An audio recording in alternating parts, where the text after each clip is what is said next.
I bought a used guitar at a pawn shop for $75, and inside the case was a piece of sheet music that made my heart stop. It was handwritten, carefully notated, with a title at the top, "For Carol, the one who got away." My name is Carol Martin. I stared at those words for a long time, telling myself it was a coincidence. Carol is a common name. This couldn't be for me. But then I took the guitar home and played the song, and I recognized the melody immediately. Before we dive in, have you ever discovered something from your past when you least expected it? Drop your answer in the comments below. And if you love stories about closure, forgiveness, and the mysterious ways objects find their way to the people who need them, please subscribe so you don't miss our next one. Now let me take you back to the Saturday I found a song I wasn't supposed to hear. I had a good life. A life I'd worked hard to build. I was a corporate attorney, specializing in contract law. The work was demanding but intellectually satisfying. I made good money, had a nice house in the suburbs, and a marriage that was solid and happy. My husband John was a software engineer, practical, steady, kind. We'd been married for 10 years.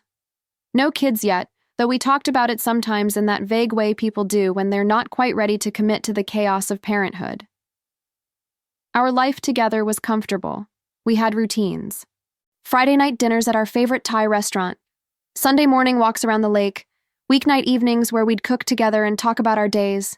It was a good life, a life that made sense.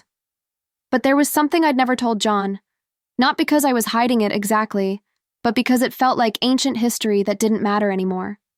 15 years ago, before law school, before John, before this carefully constructed adult life, I'd been in love with someone else. Someone completely different from the man I'd eventually marry. His name was Pete Lawrence, and he'd been my boyfriend in college. We'd met sophomore year in a music theory class I'd taken as an elective. I played piano, he played guitar. We'd spent 3 years together, intense, passionate, the kind of relationship that felt like everything when you're 20 years old. Pete wanted to be a musician, not as a hobby, but as a life. He was talented, genuinely talented, but he had no practical plan. Just dreams and a guitar and the kind of stubborn optimism that young people have about impossible careers. I'd loved him. But I'd also been pragmatic. I was about to start law school. I had student loans. I wanted security, stability, a career I could count on. And Pete represented the opposite of all of that. Uncertainty, instability, a future built on hope rather than planning. So when we graduated, I'd ended it. Quickly, cleanly, with the kind of cold efficiency I'd later use in contract negotiations. "I don't see a future in this," I'd told him. "We want different things. I'm going to law school. You're going to chase music. It's better to end it now." He'd tried to argue, tried to convince me we could make it work, but I'd already made my decision, and when I made decisions, I didn't unmake them. "I'm sorry, Pete. You have your dreams and I don't have time to waste," I'd said cruelly. I'd walked away, blocked his number, started law school, moved on, met John 5 years later, and built the life I'd always planned to build. I hadn't thought about Pete in years. Not really. Occasionally something would remind me. A song on the radio, the announcement that his favorite band was going to do a concert in a nearby city. But those moments passed quickly. He was part of my past. A chapter that was closed. Until the Saturday, I walked into a pawn shop and found a guitar with a song inside. I hadn't even been looking for a guitar. I'd been walking through downtown Minneapolis, killing time before meeting a friend for lunch, when I passed a pawn shop with a window display of musical instruments. On impulse, I went in. The shop smelled like old leather and dust. There were guitars hanging on the walls, keyboards stacked in corners, drum sets crowding the back of the space. I browsed without any real intention of buying anything. But then I saw it, a Martin acoustic guitar, used but well-maintained, with a price tag of $75. It was a good deal. Too good, probably, which meant there was likely something wrong with it. But I picked it up anyway, felt the weight of it, ran my fingers over the strings. I didn't play guitar. I'd always been a piano person. But something about this particular instrument called to me in a way I couldn't articulate. "You can open the case if you want to inspect it better," the clerk said. I laid the guitar on the counter and unlatched the hard case.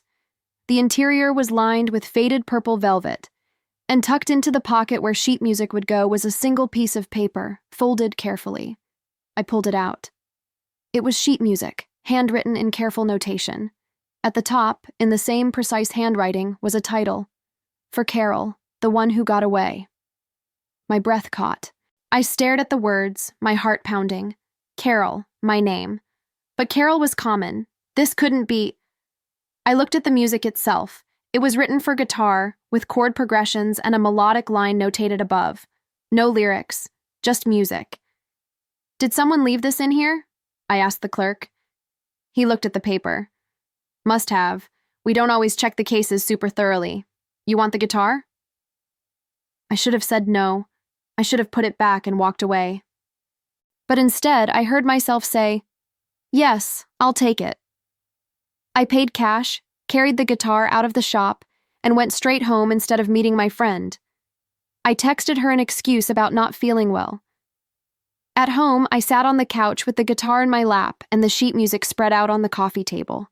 My hands were shaking slightly. It couldn't be for me. The odds were impossible, but I had to know. I positioned my fingers on the fretboard, following the chord progression written on the page. I hadn't played guitar since a few basic lessons in school, but I could read music, and the chords were relatively simple. I played the first few measures slowly, carefully. The melody emerged, gentle, melancholic, beautiful, and then I heard it, the humming, the melodic line that ran above the chords. It was based on a sound Pete used to make, a humming tune he'd hum unconsciously when he was happy, when he was cooking breakfast or lying next to me in bed. It was his sound, uniquely his. I'd never heard anyone else make that particular melodic pattern. He'd turned it into music, into a guitar piece, and he'd titled it, For Carol, the one who got away. I stopped playing. My eyes were burning with tears I didn't understand. This was Pete's song. Pete had written this. For me. And somehow, 15 years later, I'd walked into a random pawn shop and found it. I played through the entire piece, slowly at first, then again with more confidence. It was beautiful. Sad, but hopeful. Longing, but accepting. Every note felt like something Pete would write. Emotional, honest, unguarded, in a way I'd never been. When I finished, I was crying. Not because I still loved him. I didn't, not in that way. I loved John. My life with John was real and good and exactly what I wanted. But this song made me realize something I'd been avoiding for 15 years. I'd hurt Pete. Badly. I'd ended our relationship with cold efficiency. And he'd carried that hurt long enough to write this song, this beautiful, heartbreaking song about losing someone. John came home around 6 p.m. He found me sitting on the couch, the guitar still in my lap, tears on my face, the sheet music scattered around me. Carol, what's wrong? He sat down next to me, immediately concerned. I bought a guitar today, I said, which was a strange way to start. Okay, you don't play guitar. I know, but I found this in the case. I handed him the sheet music. He read the title. For Carol, the one who got away. Is this... I think it's from Pete, my ex-boyfriend from college. I haven't talked to him in 15 years. But the melody, it's something he used to hum, something that was just ours. This is his song. I'm sure of it. John looked at the music, then at me. And you just happened to buy this guitar? I wasn't even looking for one. I just walked into a pawn shop and it was there. We sat in silence for a moment. Then John asked the question I'd been asking myself. What are you going to do? Nothing. What can I do? It's been 15 years. He probably doesn't even remember me. It's just a weird coincidence. Carol. John took my hand. You're crying. You've been sitting here for hours playing a song that clearly means something to you. This isn't nothing. I don't want him back. I need you to know that. I love you. Our life. I know. I'm not worried about that. But you're carrying something. Guilt, maybe, about how things ended? I thought about that. I was cruel to him. When I ended it, I was 22 and scared, and I handled it badly. I felt guilty about it for years, but I just pushed it down because what was I supposed to do? Track him down and apologize 15 years later? Maybe, John said gently. Maybe that's exactly what you're supposed to do. Maybe that's why you found this song. That's ridiculous. That's magical thinking. Is it? You walked into a random pawn shop, bought a random guitar, and found a song written specifically for you by someone you haven't talked to in 15 years.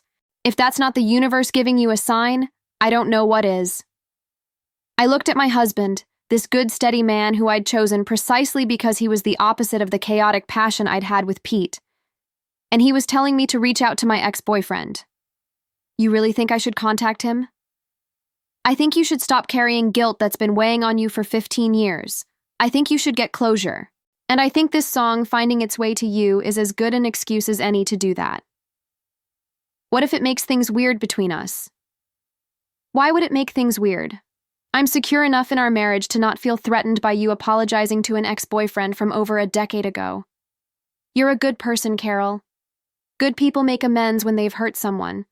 So make amends. I hugged him, overwhelmed by how lucky I was to have married someone who understood me this well. Okay, I said. I'll try to find him. It took less than 20 minutes. Pete Lawrence wasn't hard to find online. He had a professional website listing his work as a session musician and collaborator. He'd played guitar on albums for artists I'd actually heard of, written songs that had gotten radio play, built a real career doing exactly what he'd said he'd do when we were 22. He lived in Nashville. He was married. His wife was a music producer, and they looked happy in the photos I found. He'd done it. He'd made the impossible work.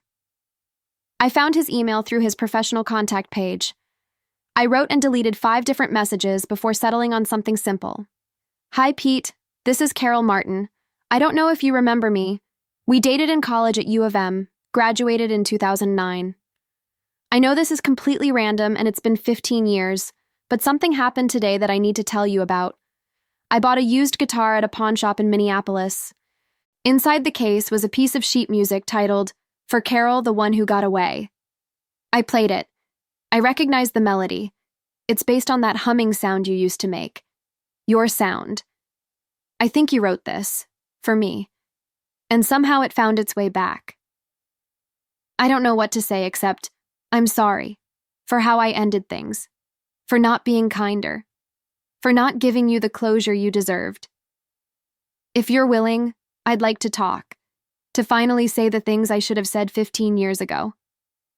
No pressure. I understand if you don't want to open this door, but I needed you to know that I found your song, and it's beautiful. Carol.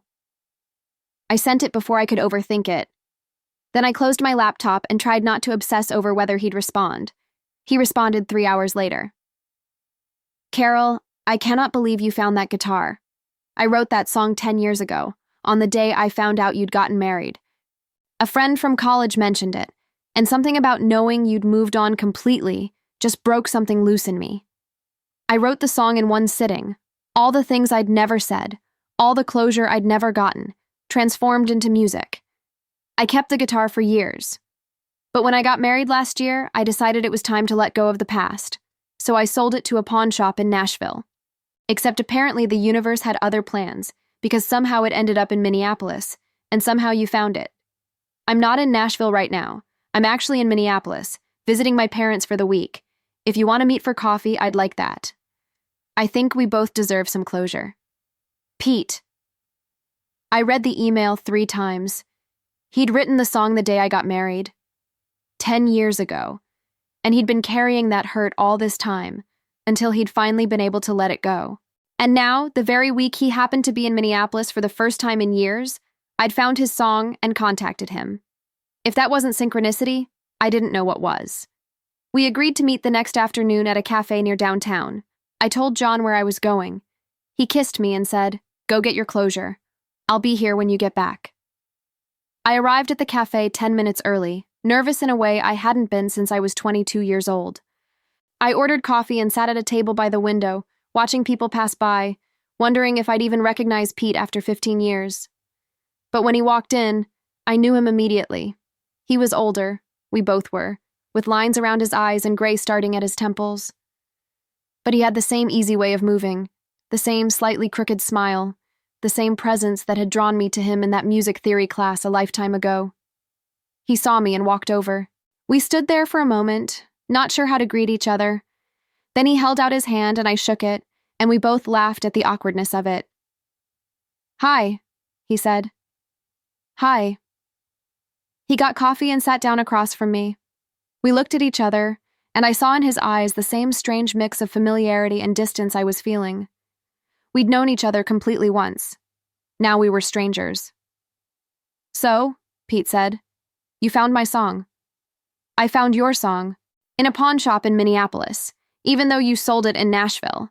How is that possible?" "I have no idea, but I stopped trying to understand how life works a long time ago. I just accept it now."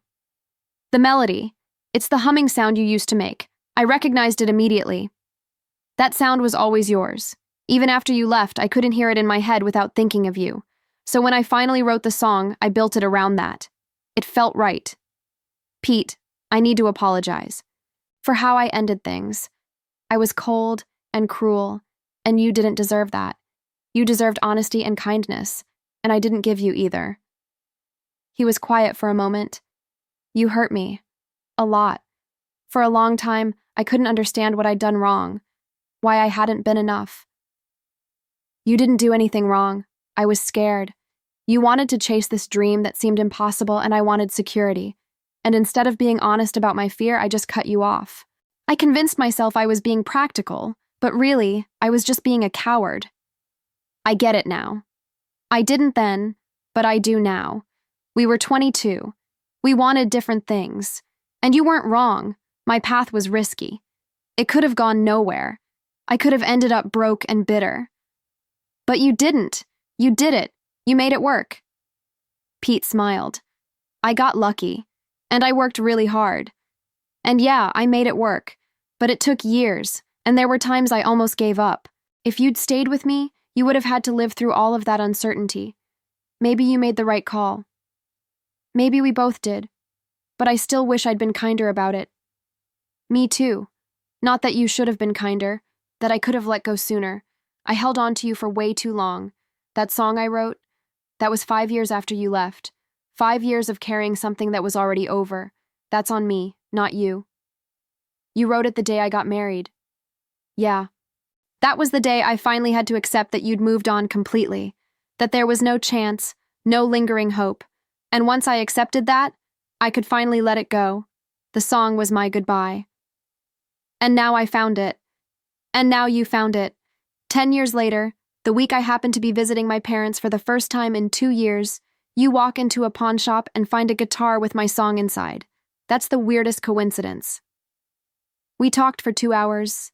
He told me about his life, his wife, who he clearly adored, his work, his home in Nashville. I told him about John, about my career, about the life I'd built. And slowly, over coffee that went cold while we talked, we did what we'd never done 15 years ago. We said goodbye properly, with honesty and kindness and forgiveness. "I'm glad you found the song," Pete said as we walked out of the cafe together. "I'm glad you heard it. I wrote it for you, but I never thought you'd actually hear it. And now that you have, it feels complete somehow. Like it served its purpose." "Can I keep the guitar?" I asked. "And the song?" "Of course, it's yours. It was always yours." We hugged, not the way we used to hug when we were in love, but the way old friends hug when they're saying goodbye. With warmth but without longing, with affection but without regret. "Take care of yourself, Carol." "You too, Pete." I watched him walk away down the street, his hands in his pockets, his pace unhurried. And I felt lighter than I had in years, like I'd been carrying something heavy without realizing it, and finally I'd set it down. When I got home, John was in the kitchen making dinner. I hugged him from behind, resting my cheek against his back. "How'd it go?" he asked. "Good. Really good. We talked. We apologized. We forgave each other. It's done. Finally done. I'm glad." I picked up the guitar from where I'd left it on the couch. I played Pete's song, our song, all the way through. When I finished, John was watching from the kitchen doorway. That's beautiful, he said. It is. It was love once, just not forever love. And that's okay. Not every love is supposed to last forever. Some loves are just supposed to teach us things. What did that love teach you? That I can't control everything. That security isn't the same as happiness. That I'm capable of hurting people even when I think I'm doing the right thing. And that sometimes, 15 years later, the universe gives you a chance to make amends. And you should take it. John came over and sat next to me on the couch. Are you going to keep playing it? I don't think so. It's a beautiful piece of music, but I think it's in the past, and really in peace now. But I'll keep the guitar. I liked the feeling of playing it, and want to learn some new songs. I put the guitar back in its case, carefully tucking the sheet music into the pocket where I'd found it. For Carol, the one who got away. Except I hadn't gotten away. Neither of us had. We'd both just moved forward, separately, toward the lives we were supposed to live. And finding that song 15 years later wasn't about going back. It was about finally, truly letting go. With love. With gratitude. With peace. I never played the song for anyone except John. It felt private. Something that belonged to a version of myself I'd been a long time ago, and a version of Pete who'd loved that version of me. We'd both grown into different people, better people, people who'd made good lives with partners who actually fit us. I'd realized that love, even love that ends, is never wasted. It shapes us. It teaches us. And if we're lucky, it eventually sets us free. Have you ever discovered something from your past when you least expected it? Share your story in the comments below.